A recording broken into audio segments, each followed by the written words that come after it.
Hey guys, welcome to another episode of The Rachel Cruze Show. All right, this episode, I'm going to answer a question from someone in my Facebook community, and it's a question that I get a lot. So this one was from Jen.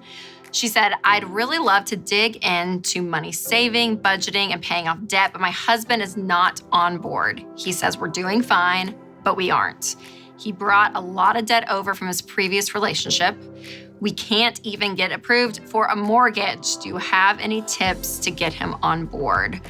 Oh, I'm so sorry. This is a hard one. It's so stressful. It's hard in marriage when you're not aligned on big subjects in life, and money is one of those subjects. You want to financially be a team. So I would say a couple of things, Jen. There's an emotional aspect that I want you guys to kind of tap into, and it's the idea that you have to be one in your marriage. You have to say, hey, we're still gonna have our own passions, our own tendencies, our own, maybe goals of I wanna do this thing or he wants to do this thing, and that's fine. You don't lose your identity when you get married, but you do become one. And you do say, hey, we are on the same team and we need to be doing things very, very similar on the same road so that we can win in the long term. It's really hard to win financially when you're running on two separate tracks and you're trying to get out of debt and he doesn't care to, and he goes into more debt and you're trying to dig out this hole. Like, it's not gonna work in the long term. And so to say, hey, we have to be a team. I would also say he needs to know your why.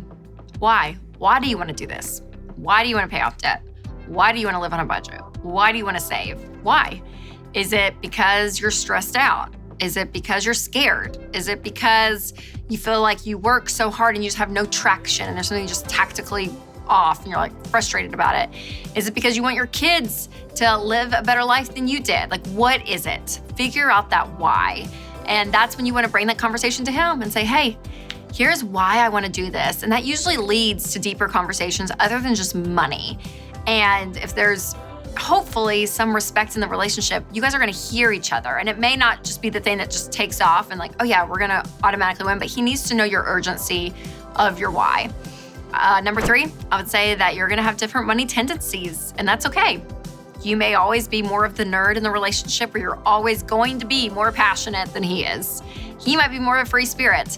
Now, that's not to say an excuse, well, then you just do everything and he's just gonna listen and not worry. No, he needs to engage as well. Just because you're a free spirit, you don't get a pass on this money stuff. You still have to engage the conversation. But for you two to come together and say, okay, you're probably gonna be more passionate about it than he is. And that just gives you a level of empathy. But again, I want him on board. But if you go down the 7 money tendencies in my new book and just pinpoint it and say, okay, this is him, this is me, this is him, this is me, it almost gives you this level of empathy to say, this is where he's coming from. And I would want to know that, like kind of his story. So that's gonna be number 4, digging into that past relationship, to his past family experiences of how he grew up. Dig into his past when it comes to money to figure out why has he shaped and viewed money the way he does today? Because what you're really talking about is a value system, a principle that you guys are not agreeing on. So figuring out how he got there is gonna help. And then last but not least, it's pretty tactical, but I find it usually works more for men. To get them on board is to show him, hey, why don't you then, Jen, do the budget and show him, hey, this is what I'm thinking. What do you think? Show him your debt snowball. Go ahead and do the debt snowball. Get all the debts on the table because it's not his debt or your debt. It's now your debt together, y'all's debt. Make a debt snowball. List out all of the debts, smallest to largest, regardless of the interest rate, and show him, okay, if we really put X amount towards that smallest debt, we could have it paid off in 2 months. And then the next smallest debt, okay, we could have that paid off. And then show him a timeline and say, hey, if we sacrifice and we put this extra money here, we could have no payments in 18 months, 24 months, whatever it is for you all.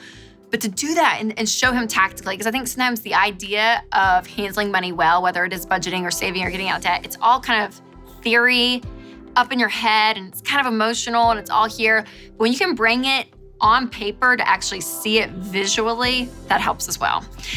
And if all of those don't work, Jen, then honestly, I would go see someone, pull in a third party, whether that's a good friend who has a great marriage when it comes to money, whether that's a marriage counselor or a therapist, I don't care, but bring someone in, because I find so often that life's problems masquerade themselves as money problems. And at the end of the day, it may not just be a money problem. There may be a marriage breakdown there. And for you guys to resolve that and figure that out, because not only are you going to win with money faster doing that, but you're gonna have a healthier marriage overall. You're gonna force to communicate about things. You're gonna be forced to probably look to see, hey, where have I gone wrong in this as well? All of it. It just kind of exposes us. But when you can have those deeper level conversations, you just have a richer marriage overall. And then the money stuff comes after, and it ends up usually being okay and you guys working on the same team. So I hope that helps, Jen. But I know, gosh, a lot of people struggle with this, you guys. And we talk about it a lot on the show, but money fights and money problems, one of the leading causes of divorce. So if the financial part of your marriage is always a stress point, focus in on that and say, hey, let's work on this, because it's not fun to live life when you're just stressed out and freaked out, right? You want to be able to enjoy it and enjoy it with the person you're married to as well. So thanks for asking, Jen. And again, hope that helps. And you guys, you can ask any question you want on usually social media. So whether it's YouTube or Facebook or Instagram, we are out looking for those questions and hopefully we'll answer them here on the show. All right, remember to take control of your money and create a life you love.